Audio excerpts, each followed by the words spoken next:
ইসলামী ক্ষমতায় আসবে, ওই দিন রাত থেকে চাঁদাবাজ, সন্ত্রাস, দুর্নীতি, টেন্ডারবাজ, হত্যাকারী, দর্শকের কোন স্থান এই বাংলার মাটিতে হবে না। নারীরা নিরাপদে বাংলাদেশের প্রত্যন্ত অঞ্চলগুলোতে হেঁটে বেড়াবে। আল্লাহর ভয় ছাড়া তাদের মনে আর কারো ভয় থাকবে না। কোন সন্ত্রাসীদের কলিজায় এত সাহস হয় নাই জামাত ইসলামী ক্ষমতায় আসার পরে নারীদের দিকে অঙ্গুলি নির্দেশ করে কোন বেয়াদবি আচরণ করতে পারে। তাদের হাত কেটে দেওয়া হবে, যে হাত দিয়ে সন্ত্রাসী কর্মকাণ্ড তারা। উত্তরবঙ্গকে কৃষি বিপ্লবের রাজধানীতে পরিণত করতে চাই। এর জন্য কৃষি প্রযুক্তি ভিত্তিক বিশ্ববিদ্যালয় গড়তে হয়, তাই করা হবে ইনশাআল্লাহ। ইন্ডাস্ট্রি স্থাপন করতে হয়, সেইটা করা হবে। সরকারি, বেসরকারি এবং যৌথ উদ্যোগ সবকিছুতে যদি আমরা সেই উদ্যোগ নিতে পারি, বিদেশিরাও এখানে বিনিয়োগ করতে আসবে। এরকম যখন ইন্ডাস্ট্রিয়াল বেস হয়ে যাবে, আর উত্তরবঙ্গের মানুষকে ছোট্ট একটি চাকরির জন্য পেরেশান হয়ে ঢাকার দিকে ছুটতে হবে না। উত্তরবঙ্গই ঢাকার ফ্যাসিলিটি ঘরে ঘরে এনে দেবে। আমরা চাই না উত্তরবঙ্গ আর বঞ্চিত। যে পোস্টটা হয়েছে, যে বা যারাই এই পোস্টটা দিক, এটার আমি প্রথমে তীব্র নিন্দা জানাচ্ছি, যে বা যারাই করুক। এখন একজন, এরপর এটাও নিন্দা জানাচ্ছি, একজন দলীয় প্রধান এমন একটি পোস্ট করবেন, এটা স্লিপ অফ টাং না, এমন একটা এই পোস্ট করবেন, এটা করলে উনি সব দিক থেকে ক্ষতিগ্রস্ত হবেন। কারণ তার 2 দিন আগে উনি নিজেই ওনার একজন সহকারী সেক্রেটারি, জেলা সেক্রেটারিকে বহিষ্কার করেছেন এমন শব্দ চয়নের জন্য। তাহলে নিজেই বহিষ্কার নিজেকে করবেন, এমন একটি পোস্ট উনি দিবেন, এটা আমরা অন্যরা বিশ্বাস করছি। আপনাদেরকে একটা জিনিস বলে রাখি, সামনের হিসাব নিকাশ কিন্তু সব কথা সোশ্যাল মিডিয়াতে বলা যাবে না, কিন্তু সামনের হিসাব নিকাশ কিন্তু অত ইজি না। শুধু একটু ক্লু দেওয়া যায় আপনাদেরকে। এই যে এনসিপি জামাত ইসলামে যোগ দিল না, এটা খুব সহজভাবে নিয়েন না। এই যে সরকার এখন হ্যাঁ ভোটের পক্ষে ক্যাম্পেইন করছে, খুব সহজভাবে নিয়েন না। এই যে রিসেন্টলি দেখবেন সেনাবাহিনী আপনার সন্ত্রাসী ধরপাকড় শুরু করেছে না, যাদেরকে দিয়ে মারামারি করবেন, শয়তানি করবেন, মানুষের ভয়ভীতি দেখায় ভোট নেবেন, নির্বাচন আসতে আসতে কিন্তু এই ধরনের লোকজন পুরো শূন্য হয়ে যাবে। যেসব ডিসি, এসপি, ওসিরা বাড়তি দালালি করে তারপরে মনে করছেন কোনো একটা দল ক্ষমতায় আসবে, মনে করেন হাইপোথেটিক্যালি ক্ষমতায় আসলো, এই যে আমি কোনো দলের নাম বলছি না, যে কোনো একটা দল আসলো, আর সেই দলের দালালি আপনি করছেন, মনে করেন সেই দলটা 5 বছর পরে যাবে না ক্ষমতা থেকে। আপনাদের যাদেরকে মাপ করে দেওয়া হয়েছিল 5 তারিখে, তাদেরকে কিন্তু মাপ করবে না এর পরের বার। সো খুব হিসাব করে আপনি আপনার দায়িত্ব পালন করবেন, বাড়তি সুযোগ সুবিধা দেওয়ার চেষ্টা করেন না। কারণ জামাত ইসলাম যেই পলিসি নিয়ে তারা আগাচ্ছে, সেটা হলো প্রতিটা কেন্দ্র তারা কাউন্ট করবে। এবারের আগের থেকে বলে রাখি, এবারে নির্বাচনের ফলাফল ঘোষণা হইতে পারে 3 দিন লাগতে পারে, কমপক্ষে 3 দিনও লাগতে পারে। ডক্টর শফিকুর রহমান কি আসলেই নারীদের নিয়ে আপত্তিকর মন্তব্য করছেন, নাকি বঙ্গভবনের ভেতর থেকে কেউ এই নোংরা খেলাটা খেলছে? সম্প্রতি একটি ভুয়া পোস্ট ভাইরাল করে দাবি করা হয় যে জামায়াত আমির নারীদের অপমান করছেন, কিন্তু সত্যটা হলো তার অ্যাকাউন্ট হ্যাক করা হয়েছিল। জামায়াতের আইটি টিম প্রমাণসহ দেখিয়েছে এই হ্যাকিংয়ের পিছনে রাষ্ট্রপতির অফিসের একজন কর্মচারীর যোগসূত্র আছে। মালেক আফসারি বলেছেন, এটি একটি স্মার্ট গেম। যে মানুষটি মায়েদের সুবিধার্থে কর্মঘণ্টা 5 ঘন্টা করার দাবি তোলেন, তিনি কেন হঠাৎ নারীদের বিরুদ্ধে বলবেন? আসলে জামায়াতের সাম্প্রতিক বিশাল নারী সমাবেশ দেখে একটি পক্ষ ভয় পেয়ে এই ষড়যন্ত্র শুরু করেছে। মিথ্যা অপপ্রচার দিয়ে সত্যকে ঢাকা যায় না। আপনার কি মনে হয় এটি একটি রাজনৈতিক চক্রান্ত? কমেন্টে জানান, আর ভিডিওটি শেয়ার করে সত্যটা ছড়িয়ে দিন। আসসালামু আলাইকুম দর্শক, বাংলাদেশের সাম্প্রতিক যে সকল ভাইরাল এবং ট্রেন্ডিং নিউজ সচরাচর আপনারা সোশ্যাল মিডিয়াতে দেখে থাকেন, সেই সকল ভাইরাল এবং ট্রেন্ডিং নিউজের বিশ্লেষণ ভিত্তিক আলোচনা নিয়ে আমি হাজির হয়েছি।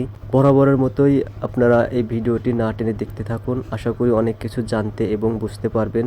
আর আমার এই চ্যানেলে যারা নতুন, অবশ্যই সাবস্ক্রাইব করে বেল আইকনটি চেপে দিবেন, আর যারা ইতিমধ্যে সাবস্ক্রাইব করেছেন তাদেরকে অসংখ্য ধন্যবাদ।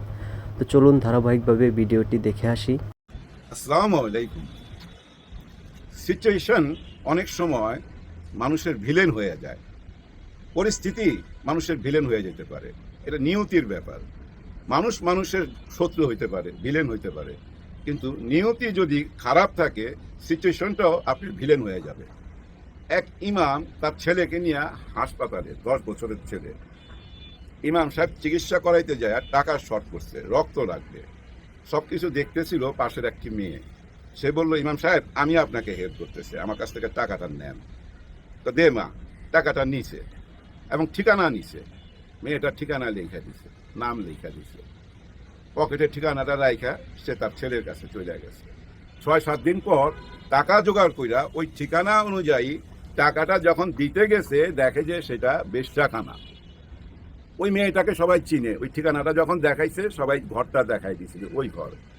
সে সাদা মনে যায় টাকাটা দিয়ে চলে আসছে মাথা নত কইরা। যখন বাইর হইতাছে তখনই তার সামনে পড়ে এমন একজন যে মানুষটি এই ইমাম সাহেবের পিছনে 20 বছর নামাজ পড়ে। এই ইমাম সাহেব যে মসজিদের ইমাম, ওই মহল্লার এক মুরব্বীর সামনাসামনি পড়া যায়। হায় হায় হায় হায়, মুরব্বী দেখা চলে যায় ইমাম সাহেব। ইমাম সাহেব ভালো মন্দ কিছু না চিন্তা কইরা মহল্লায় আবার মসজিদে ফেরত যায়। কিন্তু এরপরই দেখে মহল্লার সবাই নিয়ে চলে আসছে সেই মুরব্বী, যে তুই বাইর হ আগে, তুই বাইর হ, তুই কই থেকে বাইর হইছ আমি নিজের চোখে দেখছি। ইমাম সাহেব সত্য কথাটা সামনে তুইলা ধরছে, কেউ বিশ্বাসই করতে চায় না, কারণ ওই যে চোখে দেখছে। তার দেখেন 20 বছর যার পিছনে নামাজ পড়লো, ওই 20 বছরের নামাজ পড়া, ওই 20 বছরের বিশ্বাস ভাইঙ্গা চুরমার হয়ে গেছে। ওই যে দেখছে বেশ্যাখানা থেকে বাইর হইতে, কিন্তু উনি তো সাদা মনে গেছিল টাকাটা ফেরত দিতে। দেখছেন সিচুয়েশন কিভাবে মানুষের ভিলেন হয়ে যায়, দুশ্মন হয়ে যায়। ঠিক তেমনি একটা ঘটনা ঘটছে আমাদের ডাক্তার শফিকুর রহমান স্যারের একটি পোস্ট নিয়ে।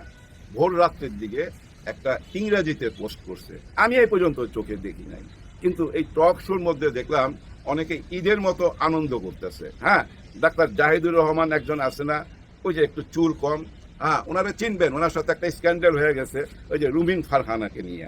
আমার বিশ্বাস হয় নাই, কারণ আমার বিশ্বাস রুমিন ফারহানা না না না এদিকে তাকাবে না, তাকাবার মতো কিছু নাই। তো বুঝছেন না, যে একটা ছবি হয়তো সাথে ছিল, তুলছে, চা কফি খাইছে, ওইটুকি, এত না।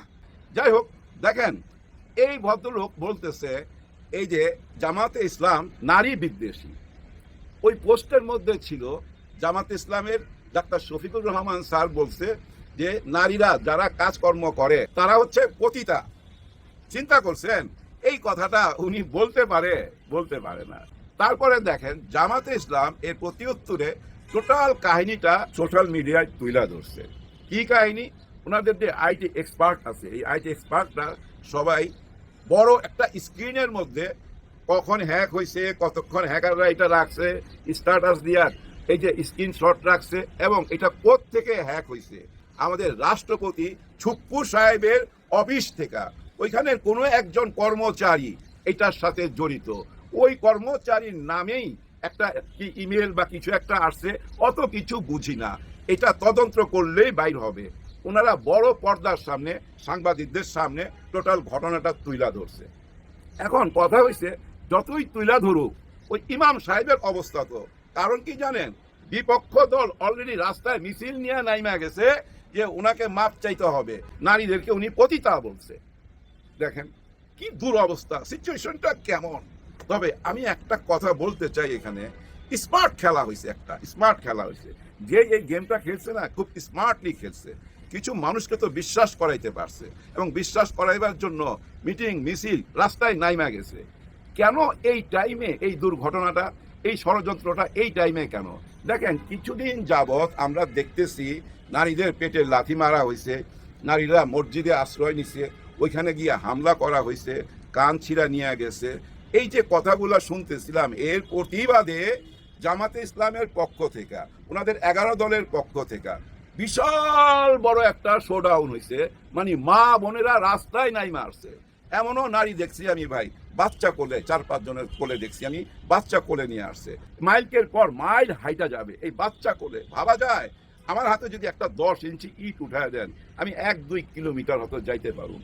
আমার মনে হয় এর বেশি পারুম না, হাতটা ভার হয়ে আসবে। আর ওই বাচ্চাটার ওজন কত হবে দেখেন, ওইটুক বাচ্চা নিয়ে হাঁটতেছে। কেন? ওনারা ভালোবাসে জামাতে ইসলামকে। এখন থেকে না ভাই, অনেক আগে থেকে। এই যে ভোট চাওয়ার ব্যাপারগুলো দেখেন না, ঘরে ঘরে যায় গ্রামে, এটা শুধু এই আমলে না, এটা ভাই শেখ হাসিনার আমলে, আওয়ামী লীগের আমলে যখন নির্বাচন করছে ওনারা ওই একই কাজ করছে, কিন্তু সামনে আসে নাই, পর্দাতে থাইকা।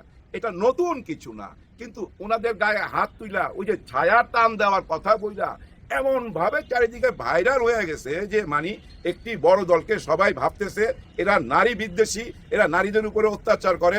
সাধারণ অত্যাচার তো আছে, অনেক ঘটনা তো আছে গত 15 মাসের, কিন্তু সবচেয়ে বড় ঘটনা কি, মা বোনের গায়ে হাত তোলে, মসজিদের ভিতরে যায় ওইখানেও মারে। দেখছেন, ঠিক এই টাইমে স্মার্টলি যে খেলাটা খেললো, দেখেন পতিতা বলছে ডাক্তার শফিকুর রহমান, পতিতা বলছে মা বোনদেরকে, যারা কর্ম কইরা খায়, যারা বাইরে কাজ করতে যাইতে চায় তারা পতিতা। এটা কি বিশ্বাসযোগ্য কথা? আপনি কি বিশ্বাস করেন? নিশ্চয়ই করেন না, করা উচিত না। একটা মানুষকে দেখে আসতেছি বছরের পর বছর, উনি কেমন, উনার ব্যবহার কেমন, উনি মা বোনদেরকে কি দৃষ্টিতে দেখে, সবই তো ওপেন, বারবারই তো বলতেছে। ওই যে 5 ঘন্টা নিয়ে অনেক আলোচনা হয়েছে, কি বলছে, যে মা প্রেগনেন্ট, যে মা সন্তান সম্ভাবনা, সে মা 5 ঘন্টা কাজ করবে এবং ওই বাচ্চা 5 বছর হওয়া পর্যন্ত তার লালন পালন করবে। ওই টাইমটা তাকে দিতে হবে, সন্তানকে দিতে হবে। তো ভাই, এই মানব জমিন কি? এই মানব জমিনের মধ্যে একটাই কাজ, বাগানে ফুল ফুটানো। মা বাবার একটাই কাজ, বাগানে ফুল ফুটানো, আর সেই ফুলটা হইল সন্তান। সে সন্তানকে লালন পালন করার জন্য 5 বছর পর্যন্ত ওই 5 ঘন্টা কাজ করবে এবং তাদের শিক্ষা দীক্ষা চিকিৎসা এগুলা দেখভাল করবে। এই কথাগুলাই তো বলে। ওই টাইমে আইসা দেখা গেল কি উনি পতিতা বলতেছে। এটা কোনো কথা হইলো ভাই? এটা কোনো কথা হইলো না। যাই হোক, খেলাটা হয়েছে স্মার্টলি। জামাত ইসলামকে না হুঁশিয়ার থাকা উচিত ছিল। এর চেয়ে তো বড় ঘটনা ঘটতে পারতো না। এর যুগ, কত কিছু তো ঘটতে পারতো, কিন্তু আমরা জনগণ হুঁশিয়ার। ধন্যবাদ সুপ্রিয় দর্শক, ভিডিওটি ভালো লাগলে অবশ্যই লাইক, শেয়ার, কমেন্ট দিয়ে আমাকে উৎসাহিত করবেন। আর বরাবরের মতোই আমার কমেন্ট অপশন খোলা রয়েছে, সেখানে গিয়ে আপনাদের মূল্যবান মতামতটি দিয়ে যাবেন। তো সকলেই ভালো থাকবেন, সুস্থ থাকবেন, দেখা হবে পরবর্তী ভিডিওতে। আল্লাহ হাফেজ।